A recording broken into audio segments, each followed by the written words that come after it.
Hello, we are here with another student spotlight from the NICE Center here at NDSU. We have Izak Moleterno today. Say hi, Isaac. Yo.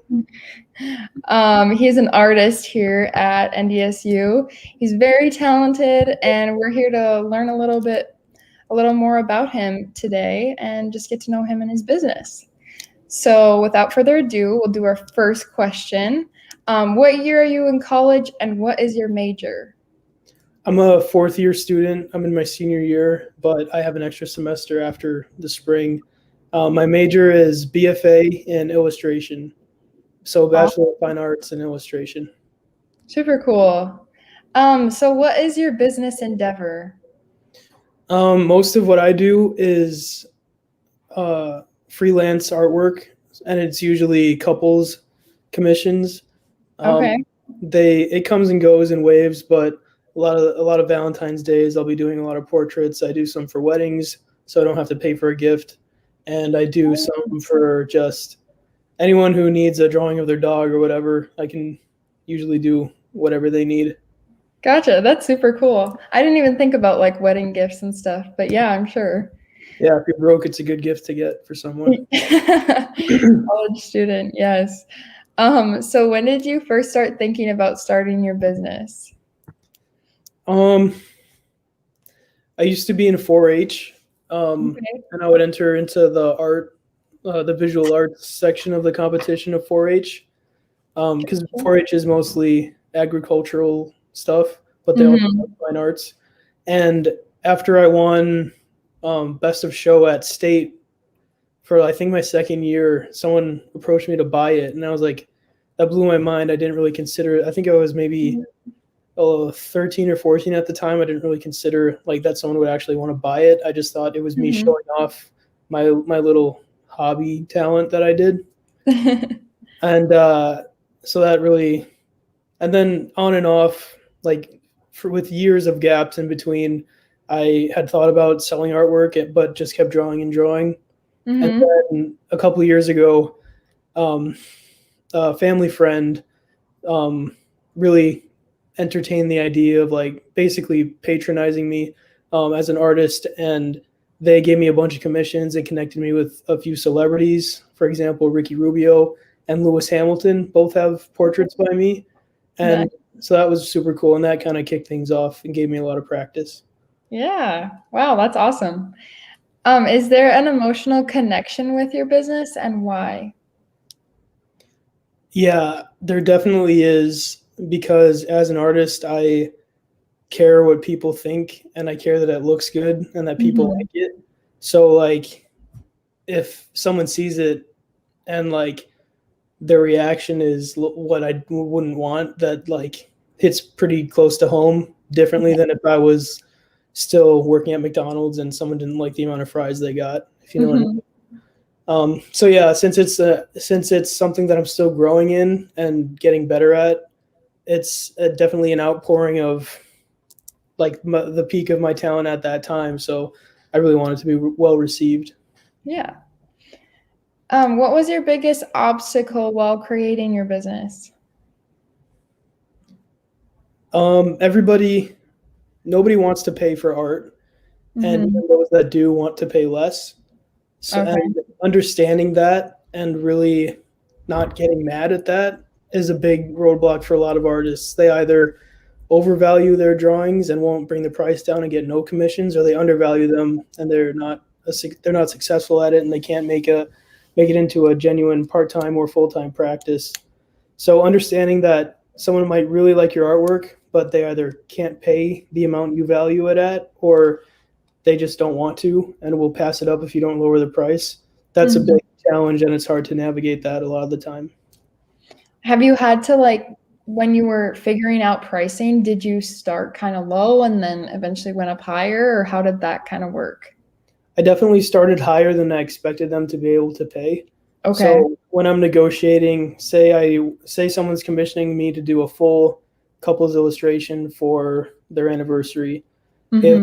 If I expect them to be able to pay around maybe $250, I say about maybe $300, which is $150 per person, which is definitely not above the average that artists are commissioned. But considering that I'm still growing and starting, and this is just, it's a net positive whether I get $50 or whether I get 250. I start high and then I let them work me down, and I'm not reliant on my prices to eat, so that Yeah. definitely helps. Yeah. So who have you collaborated with to make your business, or is it just kind of solo deal?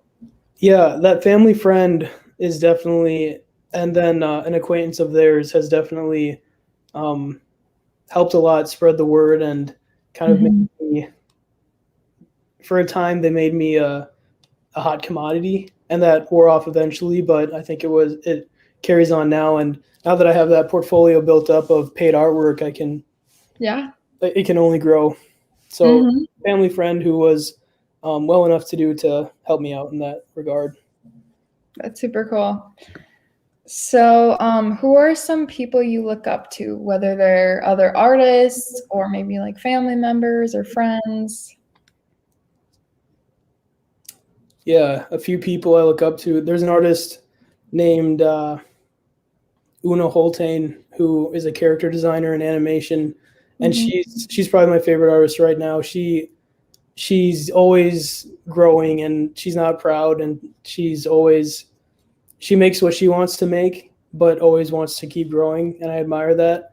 And her style of, she uses a lot of bright colors and colored pencils, and just a really vibrant, unique style that fits into a language that is useful for. It fits well into a lot of animation, so it's both her own voice and it also supports a story that someone is wanting to tell. Besides that, definitely my dad is a great influence on me, spiritually in life, and he's my hero. And his work ethic, I'm I'm very happy has been instilled in me too. That's awesome. And Super also cool. my mom, because she's an artist as well in her own right. Oh, it runs in your family. Yeah, she's my harshest critic. That's funny. Yeah, moms can be like that sometimes. I think my mom's my definite hardest critic too. So you as an artist, how are you involved with entrepreneurship? Yeah, besides just being part of the Nice Center, which is focused on entrepreneurship and doing a lot of design and illustration for them, um, I've used I used commissions to pay all of my rent for the summer, and that's Oh. without that's a good example of how I've used it.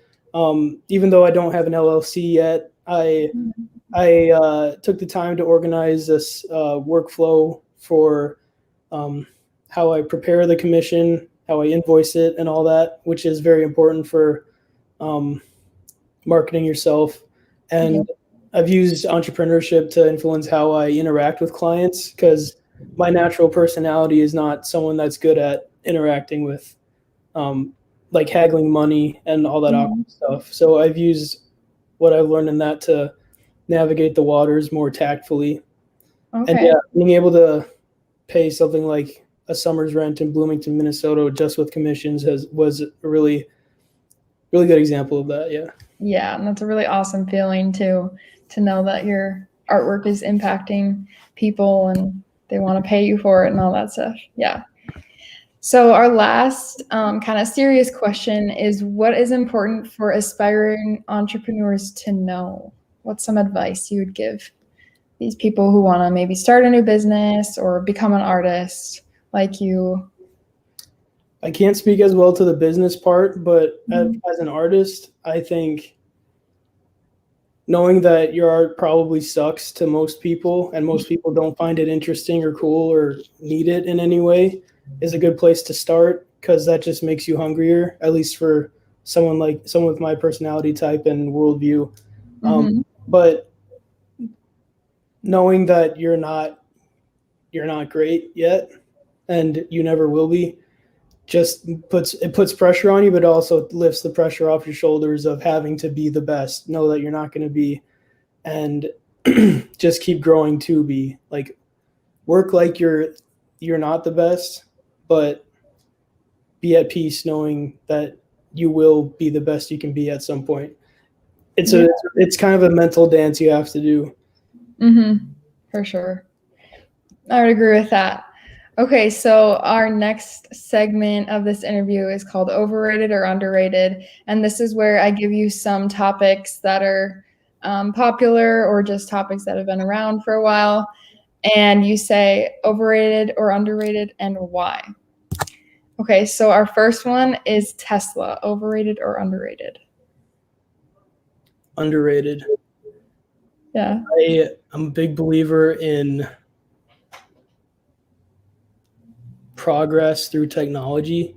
And I think Tesla is one of the biggest drivers of that in the modern landscape. Yeah, they're definitely doing some cool things, for sure. So the next one is Pastel Colors. Overrated or underrated? Overused, but underrated when properly used. Okay, yeah. Because I've seen a lot of hype about like the more pastel colors. So I wonder, like, from an artist point of view, is it kind of it's overrated in that way? It's rote, but if you can find a unique and cool thing to do with it, and you're not just copying what someone else has done, it can be really affecting. Okay, gotcha. Okay, the next one is Gucci. Overrated. Overrated. Overrated. Yeah. Very overrated. Yeah, the Gucci flip-flops that are like, I don't know how much they are, but they're just ridiculously expensive. Who needs it? Next one is Vine. Overrated. Yeah. The funny vines aren't your thing. They used to be when I was 13. Yes, exactly. When Vine was at the peak. Yep, for sure. The next one is getting 8 hours of sleep. Overrated or underrated? Underrated. Yeah. Everything about my life is better when I get 8 hours of sleep. Nice to know. Yeah. I find that too the older I get.